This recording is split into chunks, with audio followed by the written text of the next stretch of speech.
Hello everyone, ఈ రోజైతే ఒక హెల్త్ టిప్ మీ అందరితోటి షేర్ చేసుకుంటాను. మీకు యూజ్ కాకపోయినా మీ ఫ్రెండ్స్ అండ్ ఫ్యామిలీకి యూజ్ అవుతుందో షేర్ చేయండి.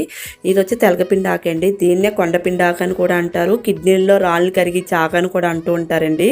ఇది ఒక్క కట్ట మనం రెగ్యులర్గా కిడ్నీలో రాళ్ళు ఉన్న వాళ్ళు ఉదయం సాయంత్రం కాడలతో సహా జ్యూస్ చేసుకుని తాగితే మట్టికి రాళ్ళు అన్నవి 100% కరిగిపోతాయండి. అలాగే కిడ్నీలో రాళ్ళు మన జీవితంలో ఎప్పటికీ రాకుండా ఉండాలంటే ఈ ఆకును మనం ఆల్టర్నేట్గా యూజ్ చేయాలి. పప్పులో కానీ అలాగే వేపుడు రూపంలో కానీ మనం ఆహారంగా తీసుకోవాలండి. నేనైతే ఈరోజు పప్పులో అయితే వేసి వండాను. టేస్ట్ అయితే జనరల్గా మనం పప్పు ఆకుకూర వండుకున్న టేస్ట్ మాదిరిగానే ఉంటుంది.